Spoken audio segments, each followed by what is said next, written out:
Eu procurei a natureza para poder me curar, Felipe. Teve um tempo da minha vida que eu sofri muito. Eu perdi um amigo e para mim foi muito forte, da maneira que foi. E aí eu ficava procurando entender o que tinha acontecido na verdade, né?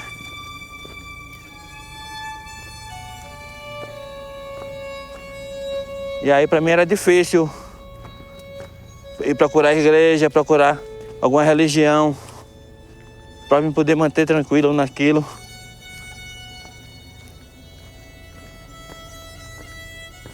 Voltar a ser feliz de novo. E aí eu falei, não, eu vou cada vez mais me apegar à natureza, achar que meu amigo tá ali numa paisagem, tá ali num banho de cachoeira comigo. O que fez mais eu me voltar assim mais para a natureza, ficar tão ligado, foi em ter que perdi um amigo. E antes dele, foi uma coisa doida que ele falou, no dia que ele morreu, ele falou comigo. A gente tava vendo o pôr do sol, foi um pôr do sol bem laranja, assim, de algodão doce. Aí ele falou comigo, Feijão, se eu morresse hoje, eu morreria feliz. Depois de 2h30, o cara morreu.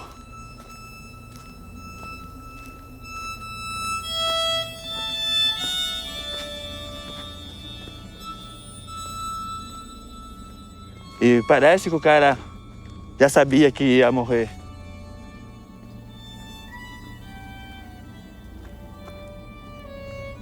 E aí deu tudo certo pra gente poder ir pro lugar, e lá deu tudo errado. Eu ficava procurando entender, né? Pô, como é que o brother morreu, pá?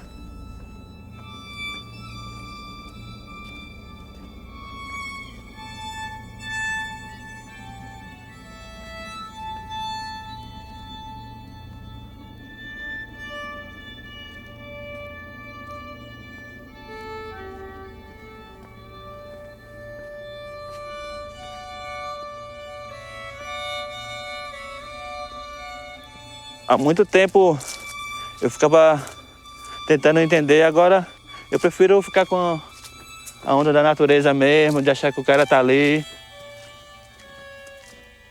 Eu procurei fazer as coisas que o cara gostava de fazer comigo, né?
Mas meu nome é Jânio Gledson Souza Rocha, natural de Lençóis, tenho 39 anos, trabalho de condutor de visitante aqui no Parque Nacional. Desde os 3 anos eu tenho esse apelido. Alguns amigos mais velhos do meu irmão, sempre em minha casa lá, acabavam almoçando junto com a gente e viam que eu só comia só feijão. Aí daí eles começaram a me chamar de feijão, feijão preto, feijão preto. Saiu o preto, ficou só o feijão. Mas eu gosto do meu apelido. Todos me conhecem por feijão. Às vezes você chega em Lençóis, que é o lugar onde eu nasci, lá e fala, você conhece quem é Jânio? Poucas pessoas vão saber quem é Jânio.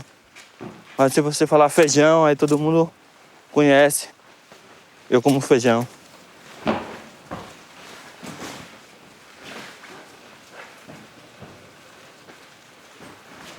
Meu pai era descendente de escravos que moravam aqui. Aí encontrou com minha mãe, que veio para aqui lá do sul da Bahia. Foi uma mistura de índio com escravo. Aqui na Chapada tem muita quilombola que veio de Angola para cá. Conta que teve um naufrágio lá em Itacaré. E aí eles subiram os 500 quilômetros de rio, o Rio de Contas, e vieram aqui, fugindo aqui para Chapada. Aqui encontrou os índios que já estavam. Aí rolou essa mistura de raça aí.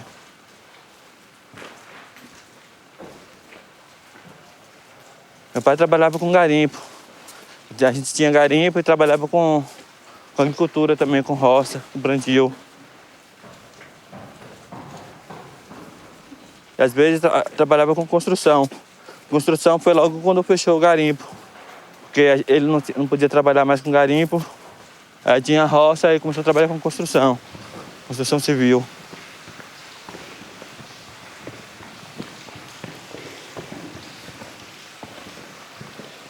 Por ser garimpeiro, ele sempre tinha que estar andando na serra, procurando um lugar melhor para poder garimpar, fazer o serviço.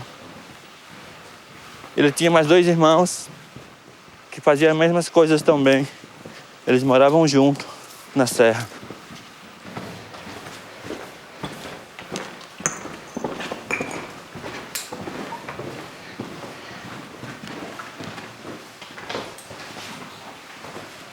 Eu comecei a fazer umas caminhadas lá por perto mesmo, por Lençóis. Aí já tinha meu irmão que fazia caminhadas maiores.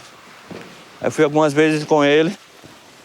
Aí depois que eu acabei entrando no combate a incêndio, aí eu comecei a fazer mais caminhada, porque ia para muito incêndio e às vezes chegava em um lugar, dormia lá, quando dava de conta, o lugar era bonito demais. Aí tinha que voltar lá para poder ver sem fogo, né? Aí eu comecei cada vez mais a andar no parque. Depois, aí eu fiz um projeto para mim mesmo e alguns amigos lá, com tipo Cabeça, de a gente sair conhecendo todos os rios, todas as cachoeiras.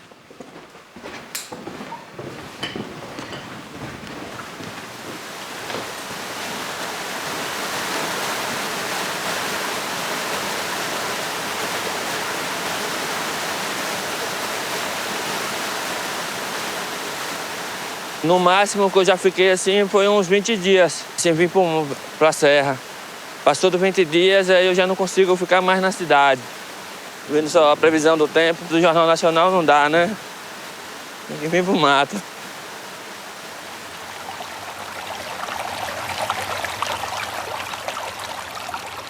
Aí eu tenho que ir. Às vezes guiando, às vezes vou andar mesmo. Algum lugar que eu gosto, algum lugar especial assim que eu gosto de voltar lá.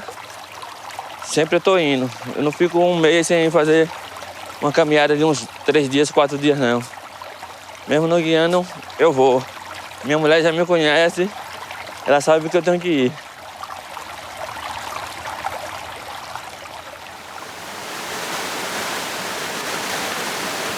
Não sou casado no papel, mas moro junto há 16 anos. Tenho 2 filhos.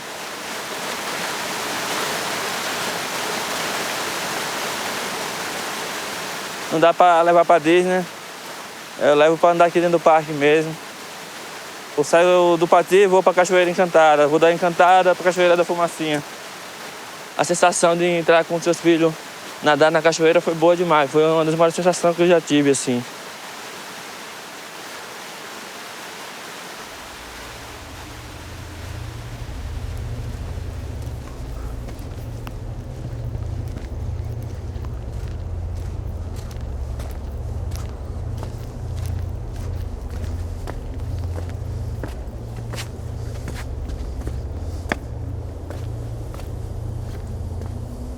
Então a galera perguntando, Feijão, você não tem vontade de viajar para outros países? Eu falei, não, porque o mundo inteiro vem aqui me visitar. Conheço gente do mundo inteiro aqui na Chapada.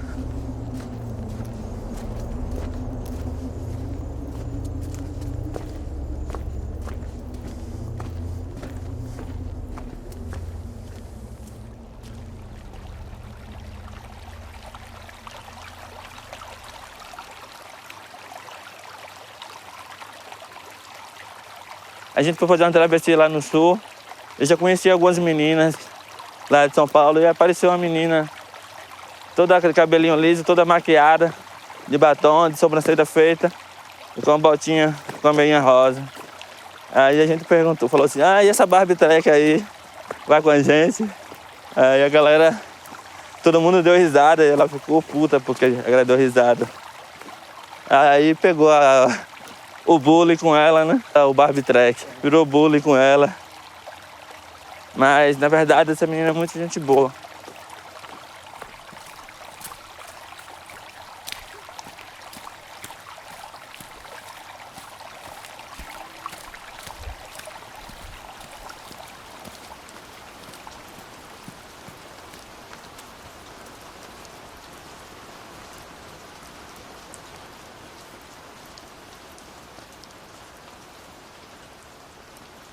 Normalmente tem vários estrangeiros que vinham para o Brasil para poder aprender a falar português e preferia guia que não falasse inglês para poder aprender.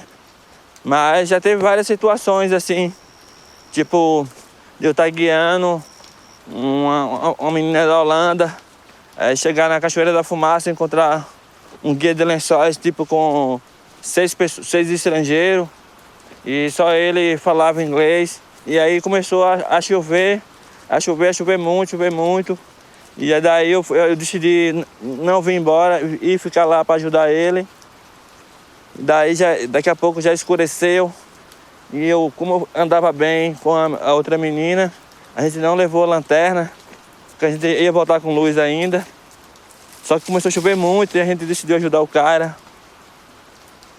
Aí nesse que escureceu, só um gringo que tinha uma lanterna de uma pilha só, uma Mega Light. E o gringo tava com muito medo, não queria dar a lanterna, a única lanterna que tinha pra mim. E aí eu coloquei todo mundo pra poder dar a mão. Falei, vamos nessa. O gringo me deu a lanterna, falei, só dava pra ver uma bola assim na frente da lanterna, não tinha foco nenhum. Falei, pelo menos eu clarei onde eu vou botar o pé, e aí eu vou falando com eles. Aí eu sei que nessa que eu tô vindo, aí eu botei os gringos pra aprender a falar pau e pedra. Aí bati a canela, ai, pedra, pau, pedra, pau. Os gringos voltou pra Europa falando pé de pau perfeitamente. Você só vê gringo com a canela roxa. Eu, pau, ele já tinha caído, pedra, já tinha escorregado.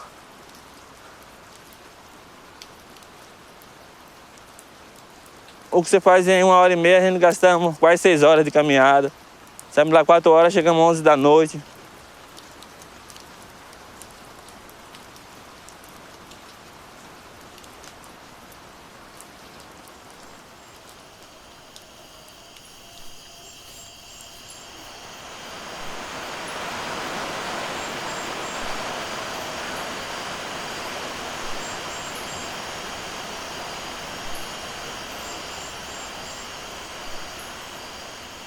Aí eu prefiro dormir fora de barraca.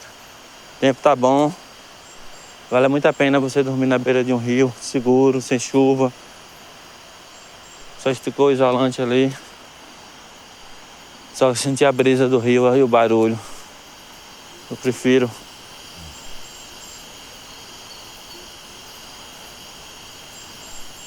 Escutar os bichos, beber água do lado do rio.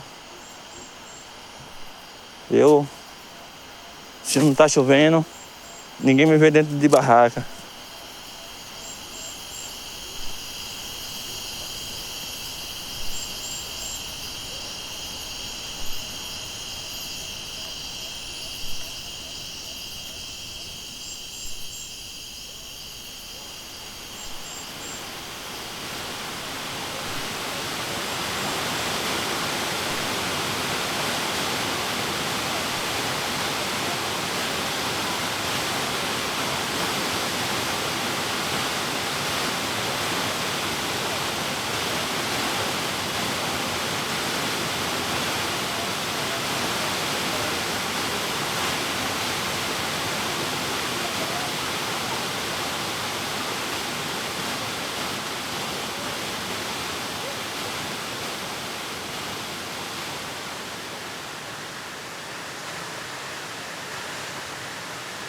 Eu tava acampado lá na Toca do Macaco, aí eu tava fazendo café da manhã, aí o gringo perguntou onde ele podia ir no banheiro, eu mostrei pra ele. Aí só que ele foi lá rápido no banheiro e voltou correndo pra poder me avisar. Aí ele falou, Feijão, uma serpente. Eu falei, sim, beleza, deixa ela lá. Ele, você não vai lá ver? Eu falei, não, deixa a serpente lá. Você não tá entendendo, é muito grande. Aí eu peguei e fui lá ver onde ela tava. E antes de chegar lá perto da cobra, o gringo fazia assim. Eu falei, por que cobra é essa que esse gringo tá mandando eu fazer silêncio? O cara mandava fazer silêncio toda hora. Aí quando chegou lá, a bicha era grande mesmo. A cobra tinha mais ou menos uns 4 metros onde de boia que tinha se alimentado de algum mocó e tava lá dormindo. E daí ela botou a cabeça na parte pra cima e deixou o corpo no chão. Aí eu tava fumando assim, eu falei, vou botar pra essa cobra ver se ela acorda. Aí eu comecei a soltar lá do nariz dela. E ela ficava assim. E começou a inchar a cabeça. E soprava a fumaça das ventas dela. Aí eu deixei ela lá dormindo lá.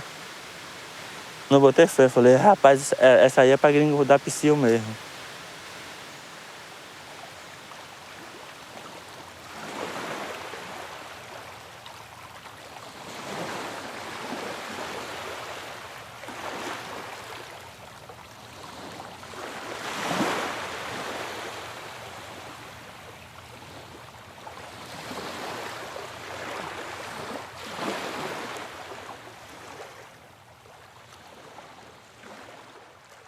Meu amigo Zal, ele roots demais. Acabou conhecendo uma gringa aí. E a gringa gostou dele, apaixonou. Tirou os documentos do cara, o passaporte. Aí eu encontrei com o cara me falou que ia pra Austrália. Feijão, eu vou pra Austrália. Arrumei uma gringa, agora eu tô barão. Agora eu sou rico. Eu falei, é mesmo, velho, Deus te abençoa. E aí ele partiu. Aí só que não era Austrália, era Áustria.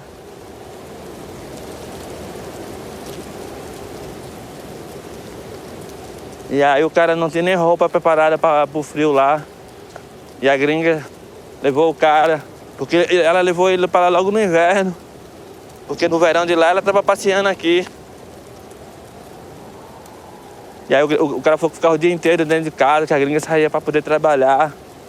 E não conseguia fazer nada. E aí era quente demais dentro de casa, aí ele falou que tirava a roupa, ficava nu. Ia correndo no quintal e botava a roupa de novo.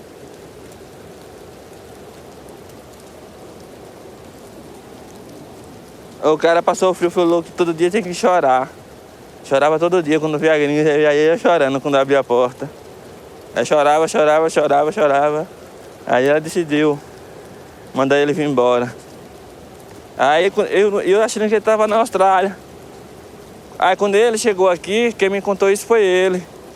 Ele tinha se ferrado, tinha levado ele para um lugar que a gringa queria matar ele de frio. A gringa mostrou uma cachoeira para ele que a água não descia não, que era tudo congelado. Ele falou, nunca mais eu volto lá, eu gosto disso aqui. Ele saiu pulando dentro do rio, assim, no sol.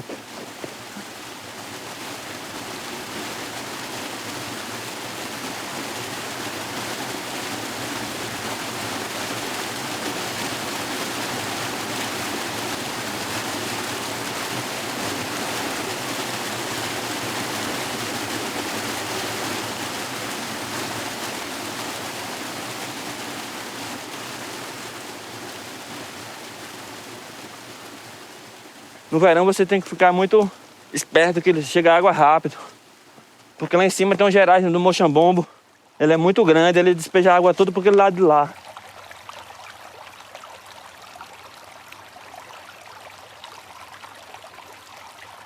E aí eu tinha avisado pra ele, falei, Antônio, quando você for acampar lá, você fica bem ligeiro lá naquele rio lá, aquele rio lá é traiçoeiro.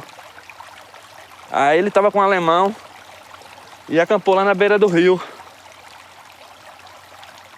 Ele falou que quando acordou de noite, a água já tinha levado as panelas, a mochila dele, e aí tava chegando no gringo, né?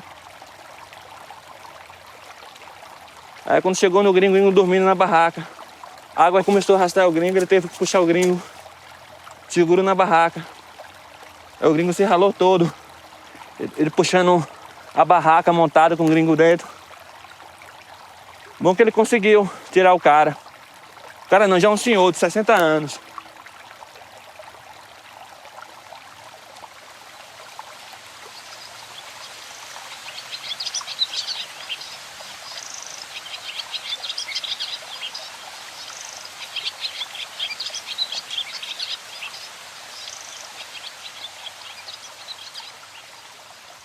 É bom a gente sempre ficar atento o que acontece durante o dia na natureza. Quando eu fui descobrir uma fenda lá na Cachoeira da Fumacinha, de manhã, quando acordamos, a gente viu que apareceu muita andorinha, as andorinhas saindo dentro do cânion. Aí passou bastante. Aí fizeram um círculo no meio da montanha e foram embora. E daí a gente continuou.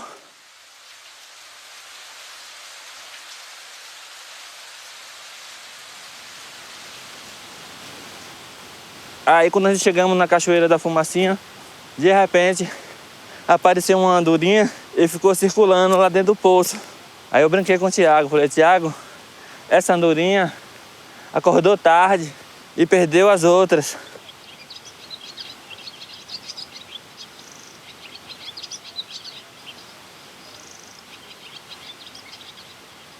Aí voltamos, lanchamos, vamos procurar subida.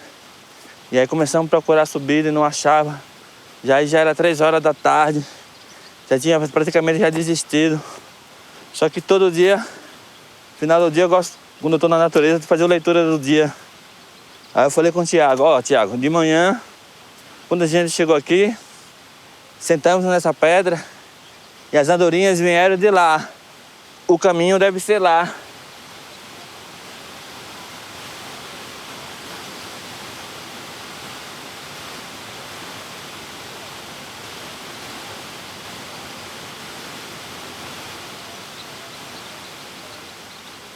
Quando chegamos até lá, tava um corte de facão e a marca de uma subida assim. E o caminho era lá. As andorinhas mostrou o caminho pra gente 9 horas da manhã. As andorinhas já tinham mostrado o caminho da gente sair de lá. E aí a última andorinha que foi lá na cachoeira foi avisar a gente que a gente tava errado, que tinha que voltar pro outro caminho para poder conseguir subir.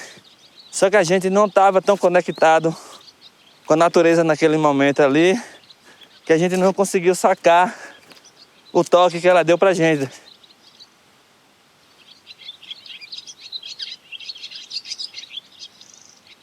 Se você está conectado com a natureza, está ouvindo, está percebendo as coisas, né?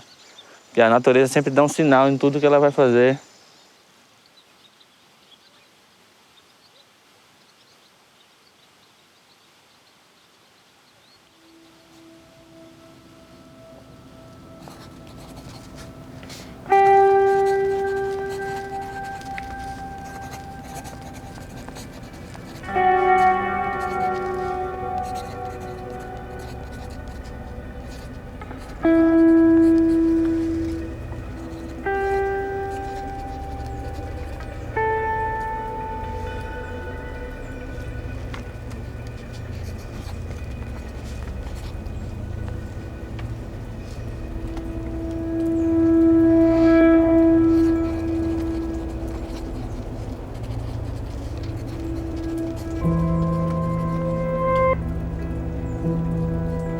Dessas histórias mais doidas que eu achei aí foi desse espanhol aí que teve aí agora, que desapareceu, tava sozinho. Ele decidiu fazer Cachoeira da Fumaça e depois ir para Lençóis. Aí ele fez a Cachoeira da Fumaça e nessa de ir para Lençóis ele conta que ele caiu no primeiro dia.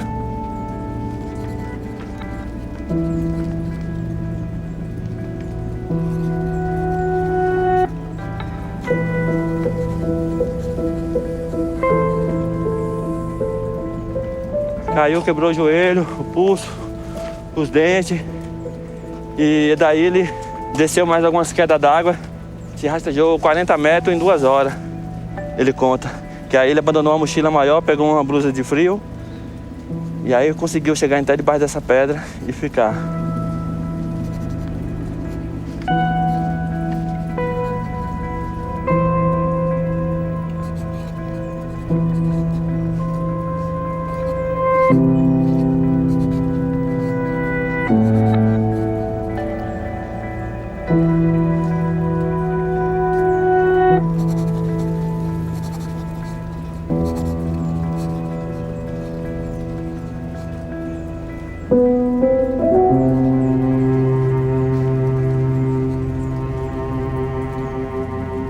E daí ele foi relatando cada dia que ele ficou lá.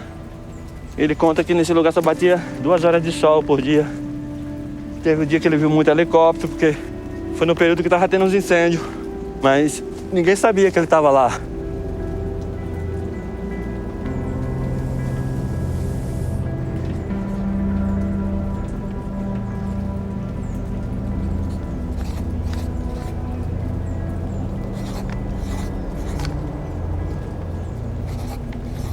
Aí ele relatou cada dia. Aí no sétimo dia ele só pediu SOS, água. E morreu, né?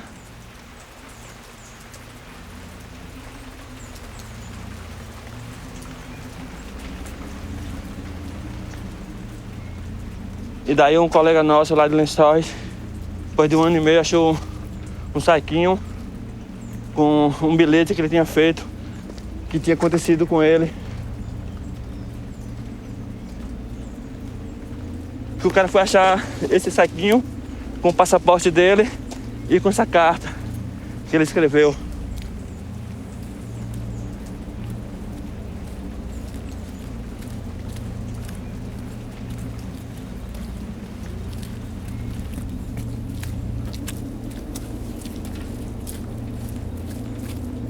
Aí daí, em base do que estava escrito ali, e acharam uma parte do corpo dele.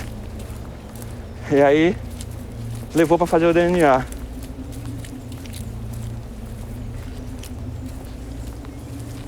E aí se não rola essa tromba d'água tudo para trazer. O bilhete deve ter vindo de uns 6 quilômetros de onde o cara achou. E com água muito forte para conseguir. Aí o cara achou, aí desvendou o mistério todo.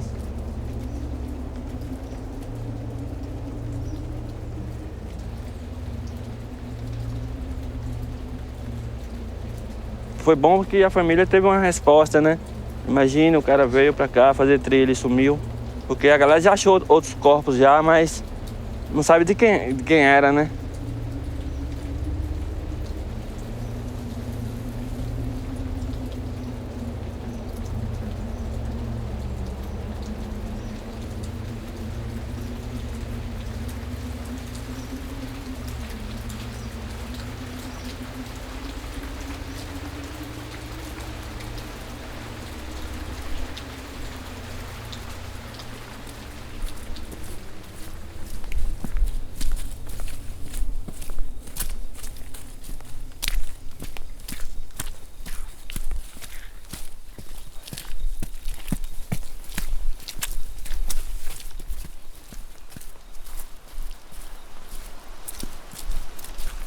Eu tava fazendo fumaça por cima, Cachoeira de 21. Tava guiando a menina da Bélgica e um francês. Aí chegando no acampamento, fui tirar um lado da mochila e o outro lado me puxou pra baixo. Só que aí era 6 metros pra baixo. Pelo momento consegui segurar na vegetação, mas depois soltou. Nessa que soltou, deu tempo pra pensar que ia morrer na queda. Caí em cima da pedra, estourou lata de seleta, atum, as panelas tudo nas minhas costas junto com a pedra. A minha salvação foi a mochila. Se eu tivesse com a mochila de Barbitrex pequenininha assim que não protegia a minha cabeça.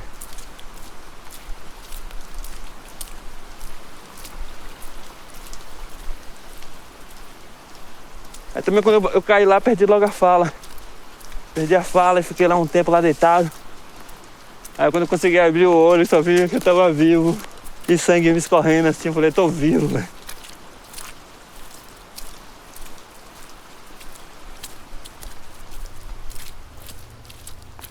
Quando eu dei por mim, Tava eles lá chorando, olhando pra mim. Viu que eu tava vivo. E aí só foi descer eles. Passar mais uma noite lá com eles, que foi... Não foi uma noite não, foi um pesadelo. De tanta dor nas costas.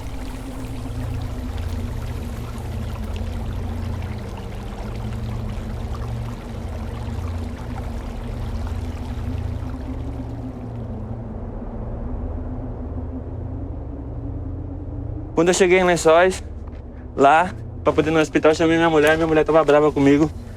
Não quis ir. Aí eu fui sozinho. Ah, tem que ficar esperando. Aí eu fiquei lá esperando um tempo.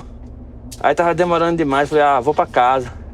Aí fui pra casa, fui lá no quintal do vizinho, lá tirei umas folhas de algodão.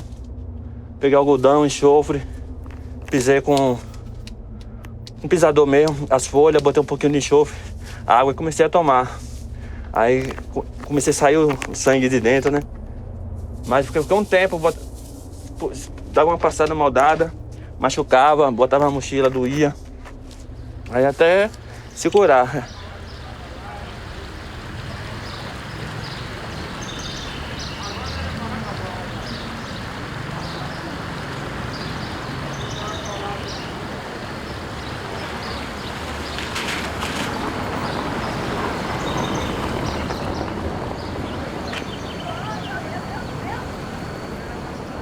Começou assim, eu comprei o terreno, aí eu comprei os blocos. Aí eu fui lá, botei 1000 blocos. O impacto visual era demais, né? 1000, falei, porra, 1000 é muito. O número 1000. Aí o próximo eu mandei botar 500.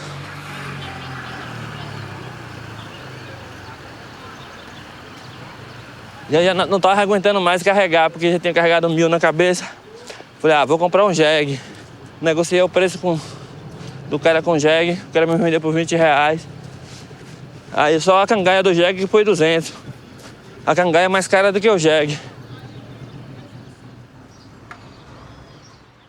Falei, vou botar um nome no jegue pra chamar o jegue pra ele poder atender. Aí veio na ideia de botar de brinquedo. Porque ele era pequenininho. Eu sentava em cima dele, os pés pegavam no chão. E aí pegava em brinquedo 5 da manhã, botava bloco de brinquedo até 5 da tarde. Tinha hora que brinquedo empacava, que dava vontade de carregar brinquedo, os blocos, tudo nas costas. Não podia dar mole com ele, que ele só fugia, ia pra pista. O lixão lá é na pista. E daí o bicho gostava de lixo demais, ia lá fazer reciclagem. Papelão, essas coisas assim, ele comia tudo. Reciclava tudo. Uma frota de jegue desse aí acabava com o lixão no Brasil. Mas o bicho trabalhou. Não foi pouco, não. Aí eu ia aposentar ele, ia comprar uma jegue pra ele. Mas o cara me pediu ele emprestado, ele teve que construir outra casa. Ele ficava lá na beira do rio. Quando eu passava, ele fechava a cara. E murchava as orelhas com raiva. Porque eu falei que ia aposentar o bicho. E o bicho não aposentou.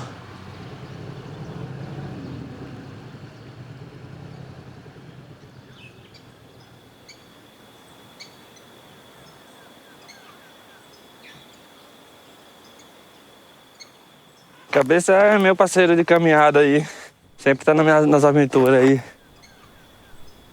Ele morava em Salvador. Aí ele veio morar aqui em Lençóis. Aí acabou colando comigo. E aí a gente entramos na brigada. Me ajudou a montar a brigada também. E ele tá até agora comigo aí.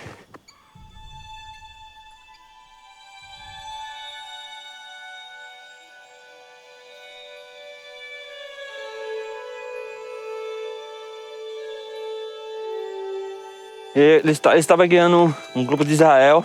Ele estava com outro guia que estava ajudando ele. O guia foi acender o fogareiro de novo. E nenhuma dessa aí, tinha uma brasa ainda dentro. O colega foi botar álcool. Aí o fogo entrou dentro da garrafa. E aí a cabeça estava do lado com roupa já de dormir. Aí o fogo foi direto na cabeça e pegou fogo nele. Queimou a metade do corpo dele.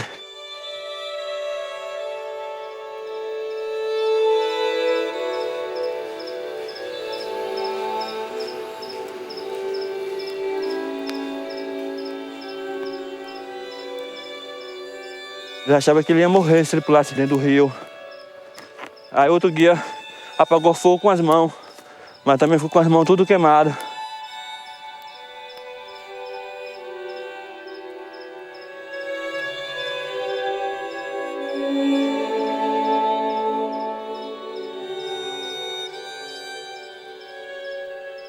Aí o grupo ia dormir, um ficava acordado com ele. Aí outro acordava, o outro ia dormir. Um revezando com o outro.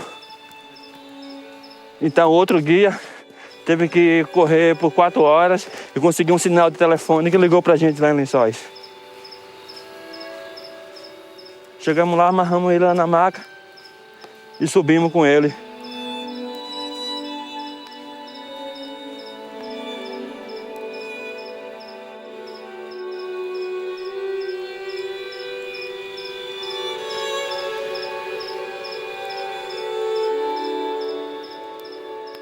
O pior é que só foi 7 pessoas para fazer um resgate desse. Na verdade tinha que ser uns 30. Logo no início a gente tava com força. Conseguiu arrastar ele por muito tempo. Mas depois todo mundo se quebrou. A gente pegou ele 2 da manhã. Chegamos no Capão 5 da tarde. Mas se queimou muito. Ele foi muito guerreiro. Eu acho que se fosse algum gringo não tinha aguentado não. Porque só quem foi lá na Cachoeira da Fumaça por baixo, para tirar um cara lá de baixo, o cara tem que ser forte.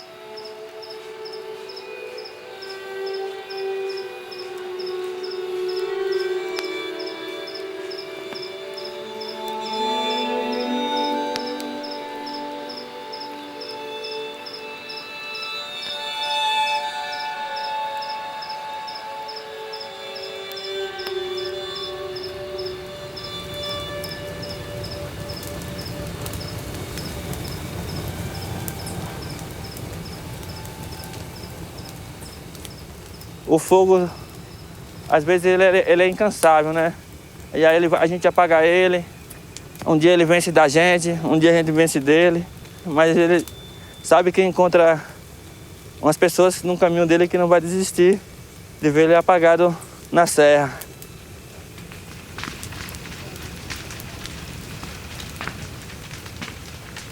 Eu mesmo gosto mais das cabeças de fogo, quando o fogo tá bem grande assim. De uns 3 metros eu gosto de colar numa galera mesmo que vai pro combate direto. O risco é maior, mas a adrenalina é bem mais. A sensação é outra, que aquele risco ali. Porque tipo, esses fogos de 3 metros, os meninos mesmo que já tem a manha que apaga fogo há muito tempo, você entra embaixo, o oxigênio é outro. Se você vai em pé, a temperatura é demais, você não aguenta. Um cara tipo com uma bomba, um cabeça da vida, com uma bomba só embaixo, batendo assim, você com abafador, você destrói a língua de fogo de 3 metros, 4 metros para cima. Porque tudo tem uma ciência, né? O oxigênio, o fator vento, tudo ajuda lá na hora do fogo. E se você tem pessoas experientes na frente fazendo, destrói quilômetros e quilômetros de fogo.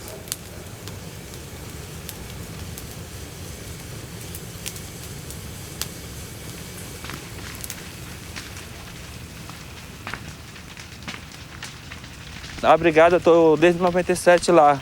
Fiz o primeiro curso, peguei as coisas, materiais que ficou e levei para minha casa. Daí começamos com esse movimento de brigada aí em Lençóis, junto com Cabeça, com meu irmão. Não só em Lençóis, como em outras cidades também. Levando material que a gente recebe demais para as outras brigadas que não tem nada. Passado o tempo, foi entrando mais pessoas na brigada. E aí mais fogo foi aparecendo. E por estar tanto tempo na brigada, aí acabei sendo uma liderança aqui na Chapada, nessa questão de incêndio.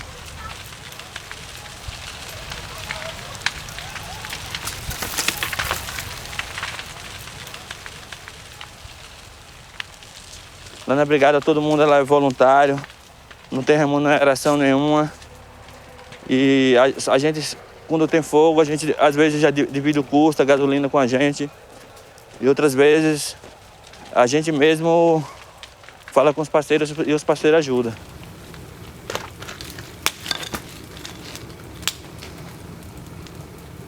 Foi nesses 2 anos atrás que rolou esse maior incêndio aí. As margens da 242 ali, foi o primeiro incêndio que explodiu assim aqui na Chapada. Depois já veio uma sequência de vários. Tipo, esse incêndio que começou na 242, ele rodou 20 km até Lençóis. Aí queimou 20 km em 5 dias. O fogo estava próximo a Lençóis. Daí veio os fogos de raios também. Chegou um momento que a gente estava apagando fogo com raio, com trovão, com chuva e com fogo. E mesmo nem a chuva conseguia apagar o fogo.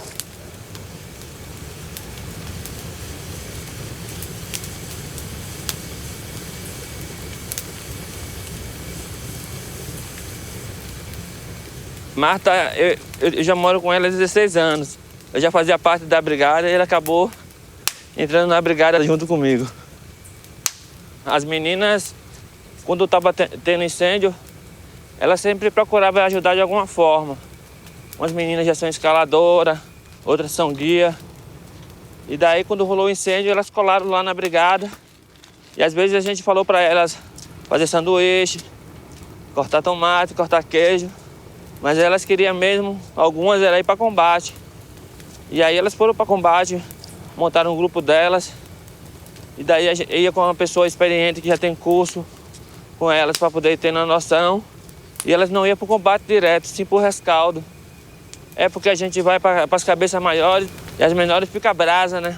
Ela faz esse papel de apagar essas brasas aí, de fazer o acero bem legal para o fogo não voltar. Depois que a gente conseguiu sincronizar esse trabalho com elas, foi bem importante, porque a gente sabia que elas estavam vindo atrás. Mas é super importante o papel da mulher na brigada. Eu combati com as meninas lá de Barra do São Francisco. A mulher, quem ia abrindo o caminho era a mulher. E tinha era 20 marmanjos, mas quem andava na frente com o facão era a menina lá da Barra do São Francisco, Marisete.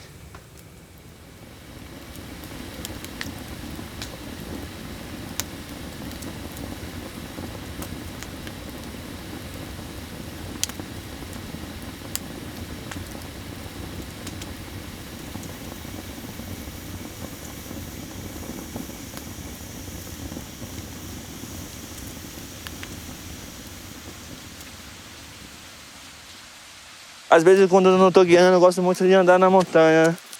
E às vezes, quando eu chego lá na Cachoeira do Herculano, que você vê uma cachoeira daquele tamanho, com aquela quantidade de água, as cores da natureza, tudo isso aqui que a gente estamos vendo, serve de motivação, né? Você vê que as noites mal dormidas, os perrengues passados, combatendo incêndio, às vezes você chega já é recompensado por uma bela paisagem, né? Só coisa mesmo, a sensação de quem faz o dever cumprido e gosta do lugar, né?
É um amigo meu lá do sul mesmo do parque. Tem muito terreno lá. Aí ele falou: ah, Feijão, peguei um pedaço pra você lá, velho. Tem um pedaço lá que você pode ficar pra você. Eu falei: moço, eu não quero nada não. Mais terra, mais nada não. Porque só tô aqui de passagem e eu não sou dono de nada. Só tô usufruindo aqui do momento que eu tenho aqui na terra. Eu não vou ficar me cansando, me desgastando e ter que adquirir mais bens, mais terra, mais essas coisas não. Eu tô já usufruindo do que eu tenho e eu não quero mais coisas que eu não posso cuidar. Foi com ele: mata que você me deu, mas pode deixar o mato crescer, os pássaros cantar, a natureza viver lá. Pra mim não é interessante ter só pra dizer que tem e tá lá. Falei: ó, Sidney, deixa aí pra natureza aí. Se tiver um fogo, a gente apaga. Se tiver algum bicho doente, a gente poder salvar, a gente salva. Vamos fazer a nossa parte.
Aqui na Chapada, o que mais me encanta é poder... Eu tenho a sensação de liberdade, de ser livre mesmo, de poder andar e poder ver esses jardins assim, de tantas cores, poder sentir o cheiro aqui das plantas, dos gerais, dos visuais que tem aqui. É tudo muito, muito vivo, cada nascer do sol aqui, pôr do sol. E essa natureza aqui todo dia está mudando. Amanhã a gente pode ir lá no Cachoeirão, que você já vai ver outra vista diferente. Isso que mais me encanta em morar aqui, de nunca querer ir embora aqui da Chapada, é porque eu tenho tudo isso aqui. Ah, eu não moraria em nenhum lugar, só se for aqui dentro da Chapada. Mas não ia para nenhum estado, nem para outro país. É nascido e criado pela Serra da Chapada Diamantina, como disse seu Messias.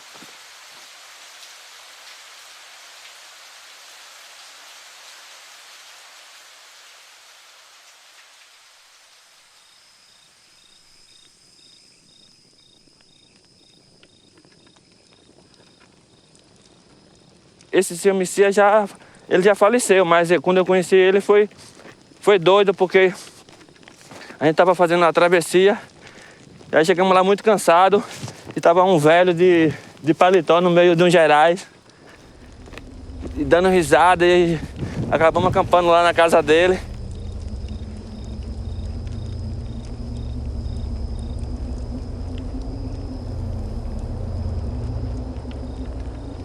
Só que a gente não conseguia dormir durante a noite, porque ele soprava o fogo demais. Acordava durante a noite, ia pegar madeira assim, sem lanterna, sem nada, a noite toda. Aí quando de manhã, falei pra ele: seu Messias, por que você sopra o fogo a noite toda? Ele falou: já faz 20 dias que o isqueiro acabou. Eu não durmo, eu cochilo. O fósforo dele já tinha acabado há 20 dias. Ele tava ali só alimentando o fogo com madeira, pra não deixar o fogo apagar. Falei: esse cara é figura demais.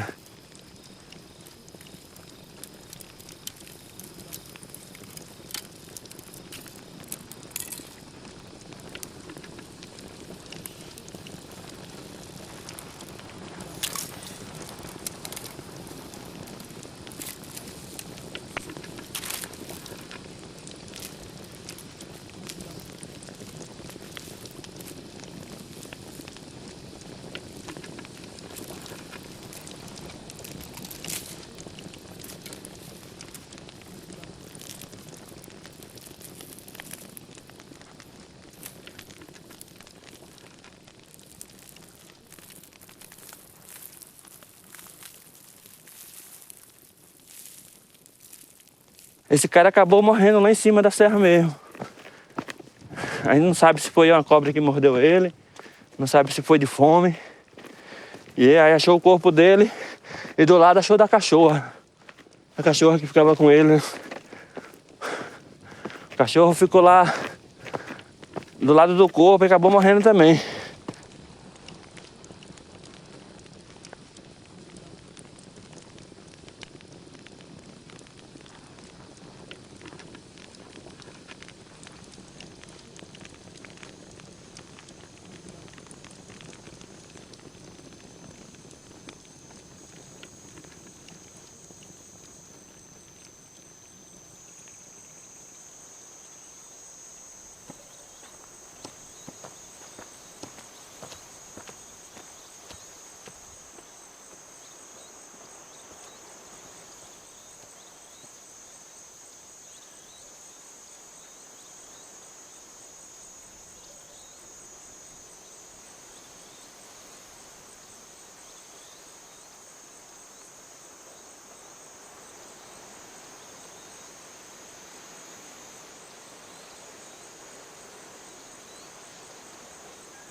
Astrogildo eu sempre sabia que tinha um cara que morava lá, porque todo mundo dos assentamentos ali fala que moravam doidos lá em cima da cachoeira lá da Encantada. E sempre eu ia lá, mas nunca encontrava com ele. Aí um dia eu peguei um caminho, saí lá na toca dele, ele tava lá. Ele tava trabalhando, capinando lá, ele tomou susto. Aí eu fui falar que eu era Feijão, lá de Lençóis, que era amigo do Sidney, aí já chamou para eu tomar um café, né? Só que o café de Astrogildo você tem que ficar uns 2 dias lá. Porque, tipo, nesse dia mesmo, o café tava secando ainda em cima da pedra lá no sol. Ele queria torrar o café primeiro, para botar no pilão, pisar, fazer o pó, para fazer o café. Ia demorar muito. Falei, não tenho tempo para isso não, Astrogildo. Ele queria que eu ficasse ali. Falei, não, eu tô com um turista lá na beira do rio, a gente pode fazer esse café lá.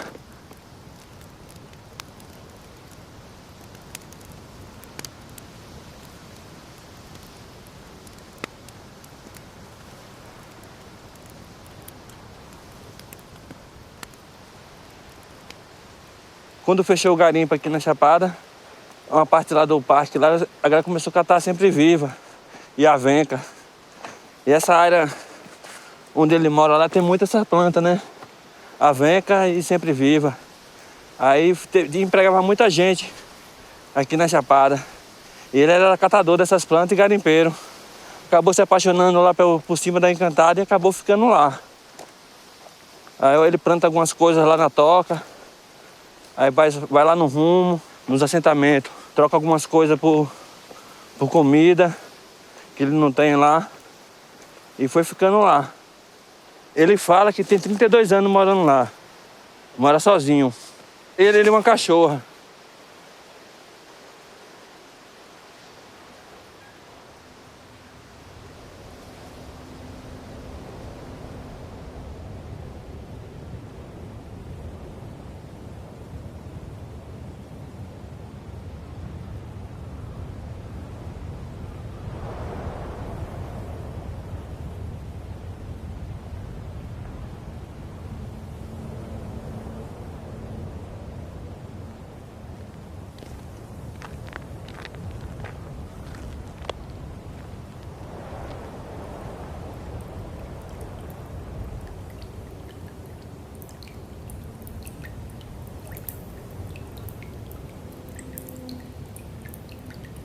Não, a casa lá dele só é uma pedra e uma telha de eternite que ele levou e a cama.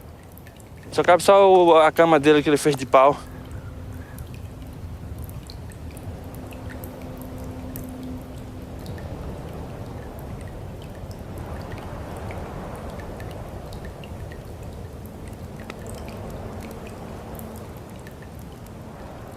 Ele é tão esperto lá.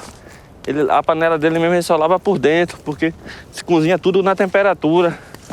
Não tem fogo direto no fundo da panela, não.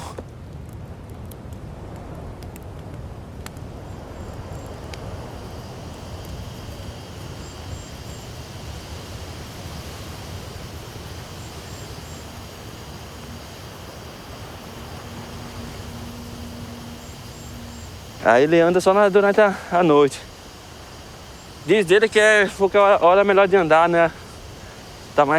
A natureza tá mais em silêncio.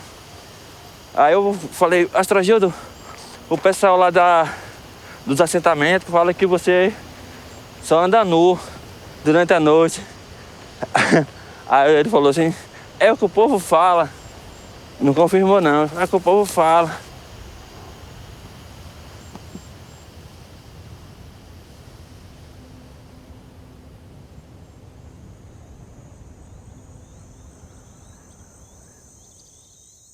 Eu fui lá agora e tá colhendo um abacate que ele plantou lá.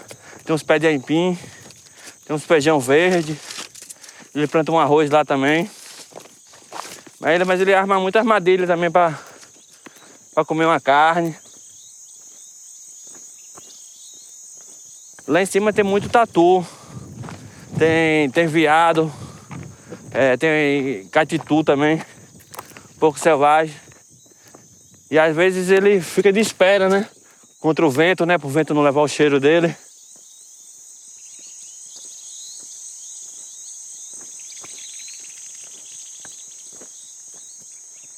E aí ele fica ali naquela ali, caçar, esperando um dia, 2 dias. Naquela área ali pra poder tentar matar o bicho. É outra coisa, ele não mata pra vender, né? Ele mata pra comer.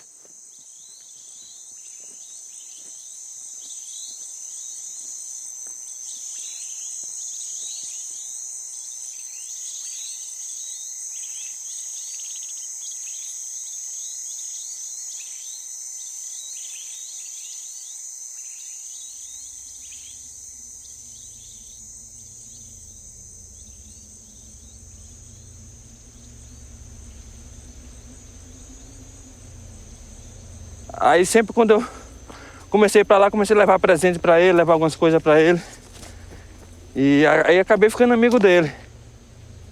Esses dias mesmo, fiz uma feira, levei pra ele lá, levei um vinho, levei umas coisas assim.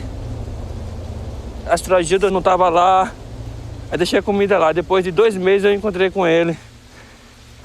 Tipo, ele não comeu a comida, achou que era feitiço e deixou lá a comida. Aí depois de 2 meses eu voltei lá, a comida estava pendurada no mesmo lugar. Ele não comeu nada. Falou, não, achava que alguém fez alguma bruxaria pra mim. Falei, qual é essa, Gilda? Eu trouxe uma feira pra você, você não comeu nada das coisas.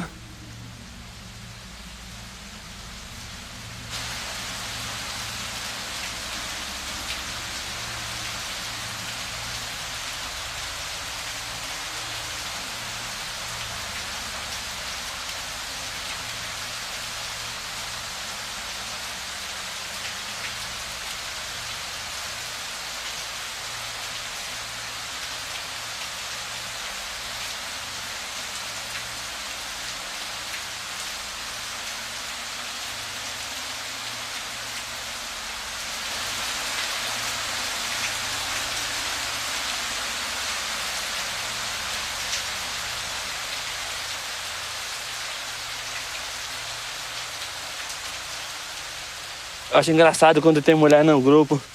Vou lá, aviso ele antes. Aí ele pergunta, tem mulher? Toma. Tem. Aí ele toma banho e põe a melhor roupa que ele tem. Vem todo arrumado, velho. Todo arrumado. Pra cima da serra.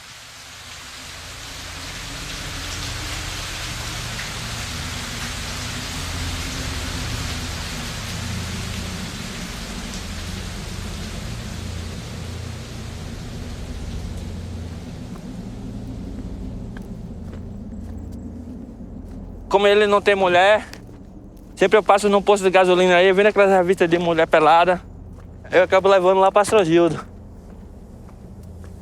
Aí quando eu chego lá, ele sabe, vê o fogo aceso, ele já vem logo. Não trouxe nenhuma revista pra mim, não. Já tem uma coleção debaixo do colchão. Falei, por que você não arruma uma mulher, Astrogildo? Ele falou, mulher gosta muito de televisão.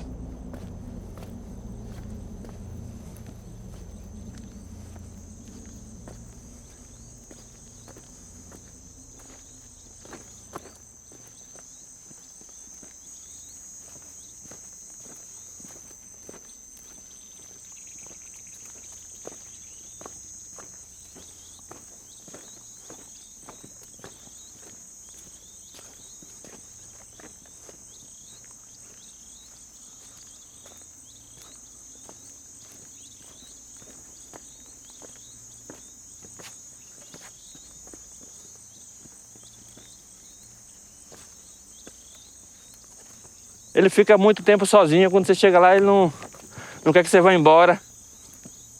Aí às vezes eu tô indo lá pra Fumacinha, aí ele parou lá nele. Só que Astrogildo é um cara que tem muita história. Você chega lá pra conversar com ele, ele conta uma história hoje, mais tarde ele já conta outra. Aí já tá de tarde, assim eu quero acampar um pouco mais longe, ele fala: essa serra tá cheia de cascavel. Esse horário é o horário das cascavel. Onça nessa serra tá pra lá e pra cá. Aí os turistas ficam com medo, vamos ficar por aqui mesmo.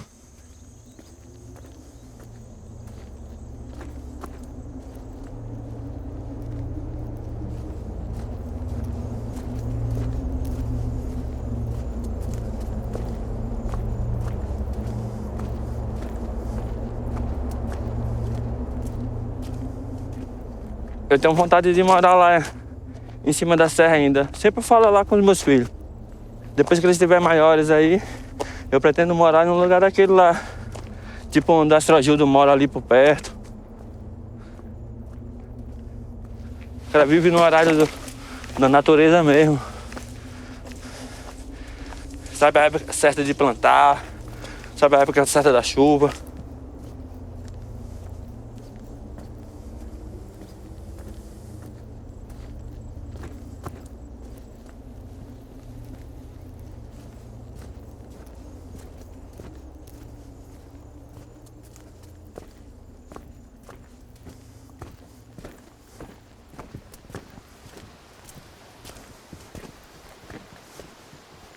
Astrogildo abandonou tudo. Aí eu tirei uma foto dele, botei numa rede social dessa. Aí apareceu um cara lá que conhecia a mãe dele e pegou e mostrou a foto. A mãe dele foi parar no hospital. Que tem 32 anos que viu o filho. Nem sabia que ele estava vivo. E o filho mora a 6 horas de caminhada da mãe.